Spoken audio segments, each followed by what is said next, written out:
Hello दोस्तों, power plant guide में आप सभी का स्वागत है। दोस्तों आज हम लोग देखेंगे एसी ड्यू पॉइंट टेम्परेचर क्या होता है, कैसे ये इस बॉयलर से रिलेटेड है, क्यों ESP inlet temperature 120 degree centigrade आने के बाद ही ईएसपी को चार्ज किया जाता है, या नॉर्मल बॉयलर ऑपरेशन के दौरान हम लोग क्यों ईएसपी इनलेट टेम्परेचर को 120 डिग्री के ऊपर ही मेंटेन करते हैं। इन सभी बातों का डिस्कस इस वीडियो में हम लोग डिटेल में करेंगे। तो चलिए इस वीडियो को स्टार्ट करते हैं।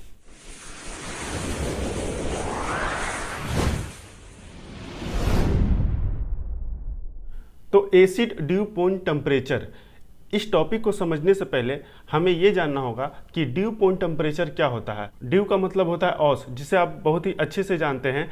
ठंड के दिनों में अक्सर सुबह सुबह जो घास के मैदानों में घास के ऊपर वाटर ड्रॉपलेट होते हैं, उसी को ही औस कहा जाता है। तो ड्यू पॉइंट टेम्परेचर तो एक ऐसा मिनिमम टेम्परेचर जहां पर वाटर वेपर कंडेंस होना स्टार्ट कर देते हैं, तो उस पॉइंट को हम लोग ड्यू पॉइंट टेम्परेचर कहते हैं। जब ड्यू पॉइंट की बात करेंगे तो इसका मतलब ये होगा कि ऐसा टेम्परेचर जहां पे वाटर वेपर कंडेंस होगा। ठीक उसी तरह यहाँ पर एसिड ड्यू पॉइंट टेम्परेचर जब हम कहेंगे तो इसका मतलब ये होगा कि एक ऐसा मिनिमम टेम्परेचर जहां पर एसिड जो है वो कंडेंस होना स्टार्ट हो जाएगा, ड्रॉपलेट बनना स्टार्ट हो जाएगा। तो उस पॉइंट को हम लोग बोलेंगे acid due point temperature. Okay, अब ये देखते हैं कि ये इस बॉयलर से कैसे रिलेटेड है। तो हम लोग जानते हैं कि जो हम लोग कोल इस बॉयलर में यूज करते हैं कंबशन के लिए, तो उसमें कंबसिबल एलिमेंट क्या क्या होता है। तो इसमें कार्बन होता है, हाइड्रोजन होता है और सल्फर होता है। कार्बन मेनली कंबशन में अपना रोल निभाता है। हाइड्रोजन जो है वो ऑक्सीजन से रिएक्ट करके वाटर में कन्वर्ट हो जाता है, जो वेपर फॉर्म में प्रेजेंट होता है फ्लू गैस में। सल्फर जो है वो ऑक्सीजन से रिएक्ट करके सल्फर डाइऑक्साइड बनाता है। तो अब हम लोग देखते हैं कि इस बॉयलर में एसिड का निर्माण कैसे होता है। तो कोयले में जो सल्फर है वो ऑक्सीजन से रिएक्ट करके सल्फर डाइऑक्साइड बनाता है। अब ये जो सल्फर डाइऑक्साइड है, ये फ्लू गैस में जो एक्सेस ऑक्सीजन होता है, एक्सेस एयर होता है, वहाँ से कुछ अमाउंट ऑफ ऑक्सीजन लेकर SO3 बन जाता है। अब चूंकि हम लोग जानते थे कि हाइड्रोजन जो है वो ऑक्सीजन से रिएक्ट करके वाटर वेपर बनाता है, उसी वाटर वेपर के साथ SO3 रिएक्ट करके H2SO4 बनाता है, जिसको हम लोग सल्फ्यूरिक एसिड कहते हैं।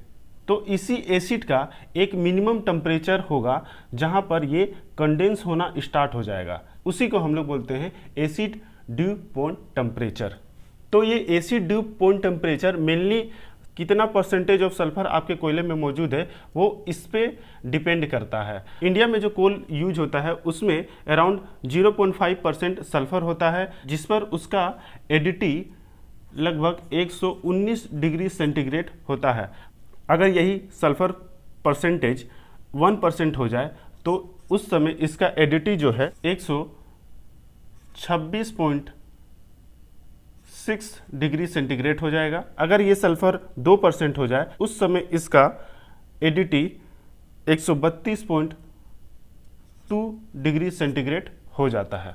तो नॉर्मली इंडिया में हम लोग कोल जो यूज करते हैं उसमें सल्फर का परसेंटेज 0.5 ही होता है। मतलब ये है कि जैसे ही फ्लू गैस का टेम्परेचर 119 डिग्री आएगा तो ये जो हमारा H2SO4 फॉर्मेशन हुआ है फ्लू गैस में, वो कंडेंस होना स्टार्ट हो जाएगा, और जिस जगह पे कंडेंस होना स्टार्ट होगा तो उस पार्ट्स पे वो डिपॉजिट होने लगेगा। चूंकि H2SO4 का नेचर कोरेसिव होता है तो वो उस जगह को कोरोट करना स्टार्ट कर देगा, डैमेज कर देगा। जनरली ये फिनोमेना हमें APH outlet, ESP inlet, ID fan के इम्पेलर में और फ्लू गैस का जो डक्ट होता है और चिमनी होता है उसमें हमें देखने को मिलता है। अब हम लोग जानते हैं कि ESP इनलेट जो टेम्परेचर है वो 120 डिग्री के ऊपर रखा जाता है। अगर इसके नीचे रखेंगे तो क्या होगा कि ये जो H2SO4 है वो कंडेंस होना स्टार्ट हो जाएगा, जिससे ESP में जो प्लेट लगे होते हैं वो उस पर डिपॉजिट होगा, उसको कोरोट करेगा और डैमेज करेगा, जिसके वजह से इस ESP की एफिशिएंसी डाउन होगी। तो ये प्रॉब्लम हमें फेस ना करना पड़े, तो इसीलिए हम लोग ESP इनलेट टेम्परेचर को 120 डिग्री के ऊपर ही रखते हैं, ताकि जो H2SO4 है वो कंडेंस ना हो पाए, ड्रॉपलेट ना बन पाए, जिसके वजह से वो किसी भी पार्ट्स में डिपॉजिट ना हो। कोयले में हम लोग जैसे जैसे सल्फर परसेंटेज बढ़ाते हैं वैसे वैसे उसका एसिड ड्यू पॉइंट टेम्परेचर भी बढ़ता जाता है। मतलब जितना ज़्यादा सल्फर होगा कोयला में, ये चांसेस होगा कि वो उतना जल्दी ही कंडेंस हो जाए। जैसे अगर कोयले में 3% सल्फर हो तो उस समय उसका एडिटी जो होता है वो लगभग 139 डिग्री सेंटीग्रेड होता है। मतलब जैसे ही फ्लू गैस का टेम्परेचर 139 डिग्री सेंटीग्रेड आएगा तो ये H2SO4 कंडेंस होने लगेगा। अब वो चाहे ESP इनलेट हो या APH का पार्ट्स हो, और जिस जगह पे वो डिपॉजिट होगा वो उसे कोरोड करेगा और डैमेज करेगा।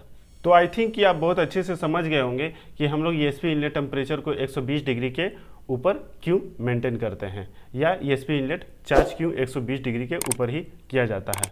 तो अगर ये वीडियो आपके लिए इन्फॉर्मेटिव रहा तो प्लीज़ इस चैनल को सब्सक्राइब कर ले, ताकि इस वीडियो पे आने वाला इस तरह का नॉलेजफुल वीडियो आपको टाइम टू टाइम मिलता रहे। मिलेंगे नेक्स्ट वीडियो में, तब तक के लिए जय हिंद।